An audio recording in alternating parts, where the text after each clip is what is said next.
हम इस वक्त अयोध्या में हैं। शाम को यहाँ दीपोत्सव का कार्यक्रम है। प्रधानमंत्री नरेंद्र मोदी यहाँ आएंगे।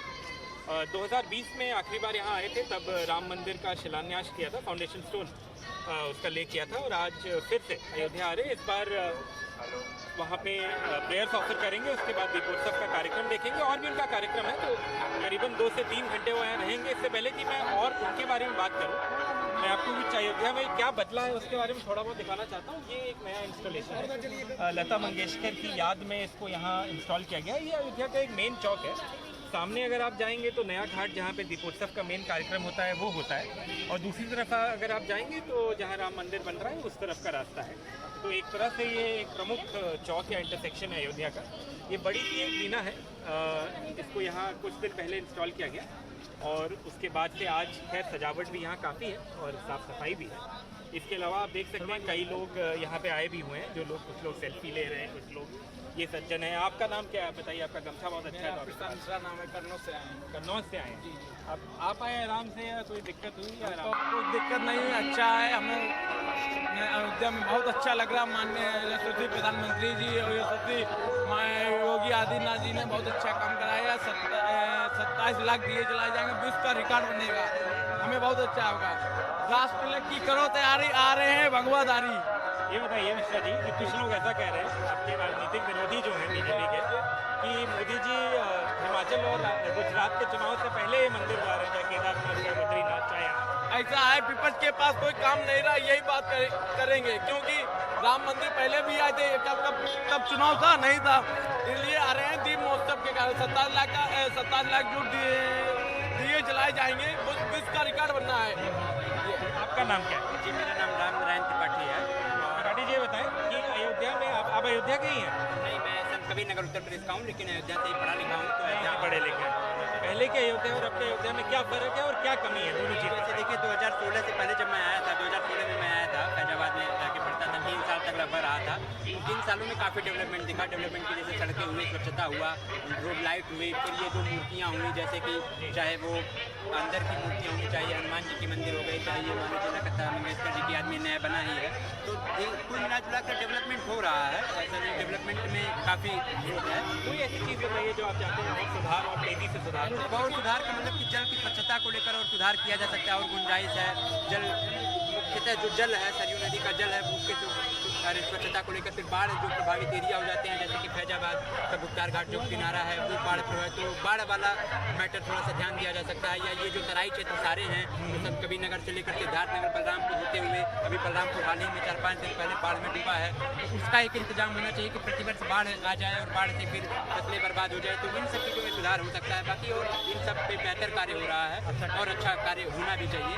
बाकी ये जो आपका प्रश्न हमारे साथी से था कि विपक्ष ने जो जवाब दिया, जैसे देखिए, कोई भी राजनीति में लाभ तो किसी चीज़ का लेगा ही। कोई चीज़ें फालतू नहीं होती। कोई मंदिर जाता है तो उसका कुछ लाभ होता है। तो मैं कह रहा हूँ, अगर विपक्ष को लग रहा है कि अरे इससे मोदी जी लाभ ले रहे हैं, तो आप भी उस एजेंडे को अपना लीजिए। आप भी मंदिर जाने लगिए, आप भी पूजा पाठ करने लगिए, आप भी जनेऊ धारण करने लगिए, आप भी हिंदू हितों की बात करने लगिए, आप भी जहाँ राम मंदिर के पक्ष में बोलने लगिए कि भाई मैं राम मंदिर बनाने को तैयार। जब सुप्रीम कोर्ट का डिसीजन नहीं आया था, तब तो राम जी के पक्ष में कोई बोलने को तैयार नहीं था। केवल थोड़ा बहुत बीजेपी स्टैंड लेती थी, वो भी संवैधानिक दायरे में रहकर। अन्य कोई भी पार्टियां स्टैंड लेने से कतराती थी।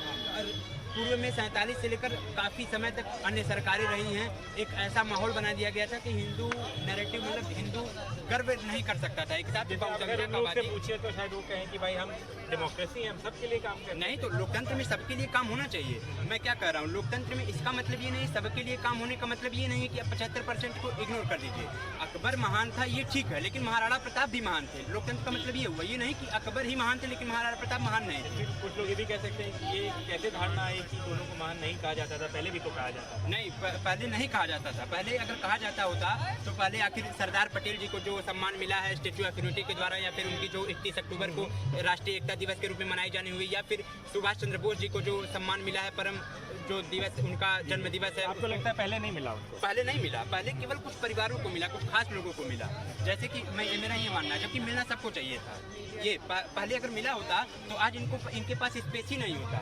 जब किसी मुद्दे को लेकर स्पेस वैक्यूम पैदा होता है, तभी कोई हाईजैक करता है। अभी इन्हीं के ही मुद्दे को कोई और नेशनलिस्ट और आगे चल पड़ के जैसे हाईजैक करने, जैसे कि इजराइल में क्या हुआ कि जो बेंजामिन नेतन्याहू थे वो नेशनलिस्ट थे, उनके जो नफ्ताली बेनेट है वो और ज़्यादा नेशनलिस्ट हो गए।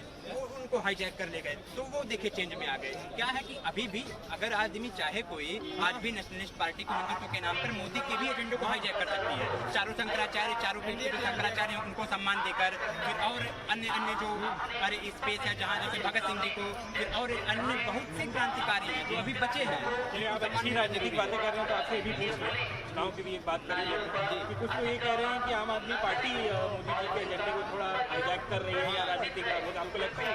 जरूर, तभी तुम आम आदमी पार्टी लगभग सफल है कि काम थोड़ा बहुत हो सकता है कमी हो विज्ञापन में पूरी नंबर 1, फिर उसके बाद जो दोहरापन होता है बातों का। आखिर दिल्ली में जब अरविंद केजरीवाल जी बातें करते हैं तो वो इस बात का प्रचार करते हैं कि देखिए हमने सरकारी स्कूल कितने बना दिए एडमिशन, वहीं हिमाचल प्रदेश में जब वो जाते हैं तो कहते हैं ये देखिए कि प्राइवेट स्कूलों में बच्चे एडमिशन नहीं ले पा रहे हैं, यहाँ की जनता इतनी गरीब है, अर्थात राज्य सरकारों ने इतना डेवलपमेंट नहीं किया। आदमी एक ही है लेकिन बातें तो हो रही है। तो आम आदमी पार्टी शायद देख रहे हैं कि विज्ञापन में हमको बीजेपी के पीछे ही है, सबसे ज़्यादा विज्ञापन तो बीजेपी का। नहीं, बीजेपी तो करती ही है, लेकिन बीजेपी को भी ये हाईजैक करने वाले हैं विज्ञापन के मामले में, और शायद यही सफलता का कारण भी है। आज के टाइम में ब्रांडिंग दिखता है, ब्रांडिंग कोई भी हो, आप काम 1 रुपये का कीजिए, 2 रुपये की ब्रांडिंग कीजिए, ब्रांडिंग का काम नहीं है, लेकिन उस ब्रांडिंग के ही चक्कर में अगर काम आप कर रहे हैं तो ये काबिल तारीफ है। काम होना चाहिए, कुल मिलाकर जनता का लाभ होना चाहिए, लोगों का फायदा होना चाहिए। वो किसी भी चुनावी लाभ से ही अगर जनता का फायदा हो तो अच्छी बात है ना। Thank you sir. तो very interesting perspective from both these gentlemen. Pramod Srivastava हमारे साथ हैं, आप बहुत पुराने पत्रकार हैं और हमारी भी मदद करते हैं स्टोरीज में। प्रमोद जी, आपने इन लोगों की बात सुनी, बहुत इंटरेस्टिंग पर्सपेक्टिव है, लेकिन आप हमें बताइए राजनीतिक संदर्भ बताइए इसका और आगे। अयोध्या में दीपोत्सव हो रहा है, पहले नहीं होता था, इसको बीजेपी सरकार ने शुरू किया, ठीक बात है। धीरे धीरे पहले कम दिए जलाए जा रहे थे, इसके बाद धीरे धीरे पिछले साल 9,41,000 से ज़्यादा दिए जलाए गए। इस साल इनका जो टारगेट है वो फोकस की यहाँ पे दिए तो हम 15 लाख से ज़्यादा जलाएंगे और मंदिरों में 2-3 लाख एक साल लाएंगे, लेकिन 7-8 लाख। उसके बाद ये हुआ कि मोदी जी को भी आना है, तो पूरी अयोध्या सोची कि बहुत अच्छा है भाई मोदी जी आ रहे हैं तो अयोध्या को कुछ और गिफ्ट मिलेगा, बढ़िया है। लेकिन यहाँ पे अयोध्या में ही संत महंत, मेरी कई लोगों से बात हुई, सबसे बात होती रहती है, सबका ये कहे कि मोदी जी आ रहे हैं बहुत अच्छा है, लेकिन इसके पीछे भी कहीं ना कहीं अगर आप देखिए तो राजनीति इसमें जरूर झलकती है, और वो उसका मेन फैक्टर है कि कमिंग जल्दी ही गुजरात और हिमाचल का विधानसभा चुनाव। लेकिन जैसे वो कह रहे थे कि राजनीति में आपने क्या बुराई है? जरूर रही कि ये बात जो है ये इसमें झलकती है बहुत नेक्स्ट टाइम।